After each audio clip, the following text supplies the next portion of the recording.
guys! Welcome to my vlog. My name is Mildred at kung ikaw ay bago sa channel ko, please subscribe to my channel. Ayan.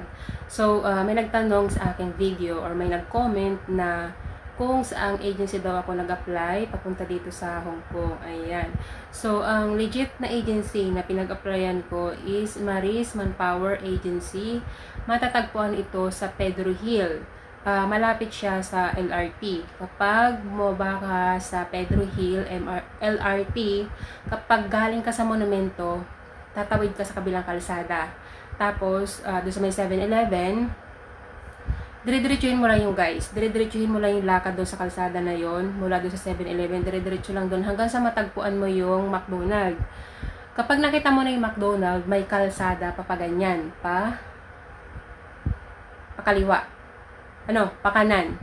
Tapos pag konting lakad lang mula doon sa McDonald pakanan, may makikita ka doon ng malaking gate. So yun ay school ng elementary.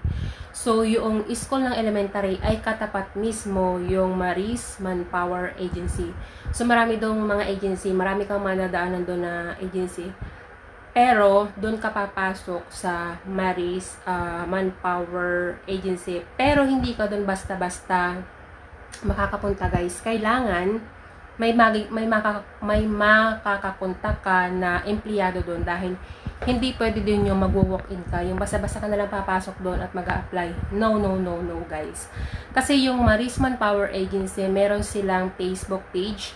Pwede ka doon kumontak. Magme-message ka sa kanila na interesado ka mag-apply, ganyan. Tapos may sasagot sa inyo doon na empleyado and bibigyan kanila ng details kung paano mag-apply. Mapipill upan ka. Isi-send sa'yo na parang by data. Tapos mapipill up ka doon and then ipo-forward mo ulit sa kanila and then bibigyan kanila ng contact number para kunwari kapag pupunta ka na doon sa mismong Maris Manpower Agency, yun yung sasabihin mong pangalan ng empleyado kung sino yung kausap mo doon. Kasi meron doon, hindi ka doon basta-basta makakapasok guys. Second floor yung Maris Manpower Agency. Tapos meron yung gate na nakalock. Tapos mayroon dong bantay. Tapos tatanungin ka niya, ano ginagawa mo dito? Ganyan. Di of course, sasabihin mo, mag-a-apply po ako sa Maris Manpower Agency. Tapos tatanungin ka niya, sino yung kausap mo dito? Anong pangalan? Ganyan. So sasabihin mo yung nakausap mo sa Facebook kung anong pangalan ng empleyado na kausap mo na ikaw ay mag-a-apply sa Maris Manpower Agency. Ayan. So ang pag-a-apply sa Maris Manpower Agency is direct hire. Para ka naka-direct hire dito sa Hong Kong. Kasi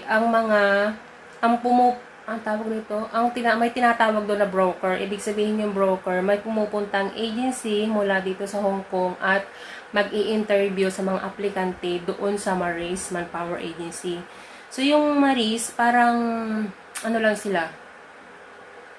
Parang mga empleyado lang, tapos actually talaga maraming agency galing dito sa Hong Kong yung pumupunta dun sa Maris para interviewin yung mga aplikante. Kunwari, nag-message ka dun sa lahat ng mga aplikante is nag-message sa Maris, tapos ibibigay sa'yo yung schedule. Kunwari, may isang broker na pupunta. Kunwari, Monday may pupunta na isang broker. So, papupuntahin ka nila doon, o maraming mga aplikante na message of course. So, marami kayong pupunta doon sa Maris Manpower Agency para magpa-interview sa broker. Ayan, napakadaming broker ang pumupunta doon. Tapos napakadaming aplikante din. Kasi nung ako ay nag-apply guys, parang 50 kami na aplikante na pumunta, nagpa-interview sa isang broker. And then, doon sa 50 na yon parang dalawa lang yung na-hired, natanggap, ganyan. So, nagkaroon ng amo. So, hindi ako nawala ng pag-asa. Another broker, may pumunta ulit na broker kasi sinasabi naman ng empleyado ng ng Maris na hindi lang naman isa ang broker na pumupunta para mag-interview and mag-hire ng mga aplikante.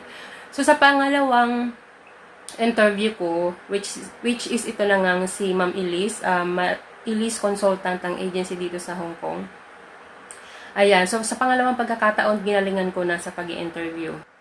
And tips lang guys, kailangan pag nagpapa-interview kayo sa broker is kailangan galingan nyo, magaling kayo mag-English, and then gawin nyo yung best nyo para kayo ay i-hired and hanapan kayo ng employer. Kasi yung mga Yung mga broker na yan, bago sila pumunta sa Pilipinas or bago sila pumunta sa Maris Manpower Agency, meron na silang hawak na employer. Kunwari, meron na silang hawak na 5 employer, ganyan.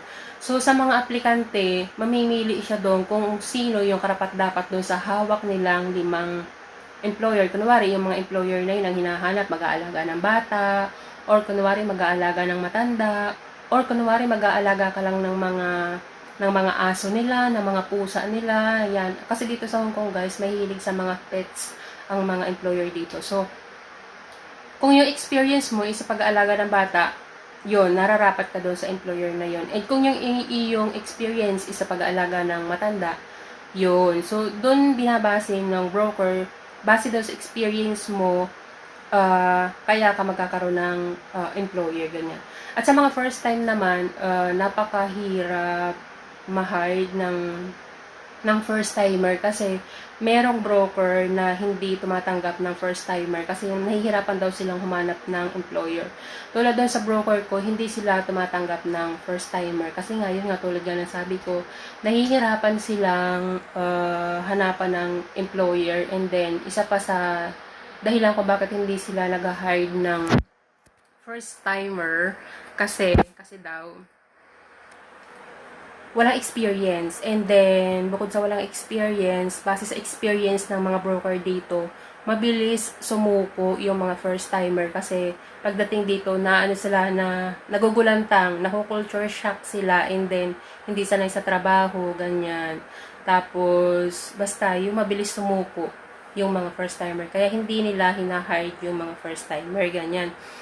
Pero tip ko lang doon sa mga first timer na gustong mag-apply bilang isang domestic helper dito sa Hong Kong, at kayo ay desidido, buo yung loob ninyo, and kayo ay masipag naman at talagang buuan loob, mentally prepared kayo maging isang domestic helper, expect the unexpected. Ang tip ko lang sa inyo guys is gumawa kayo ng fake experience. So, ayan.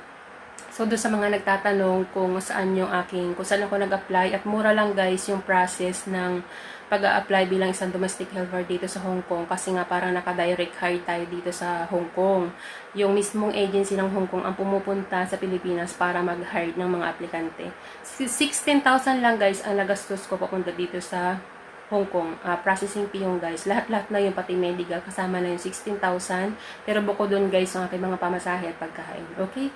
So sa mga gusto mag-apply bilang isang domestic helper dito sa Hong Kong, mag-message lang kayo sa Maris Manpower Agency Facebook page. Magre-reply sila. Marami at mababait ang mga empleyado doon. Okay? So maraming salamat sa panonood at hanggang sa muli.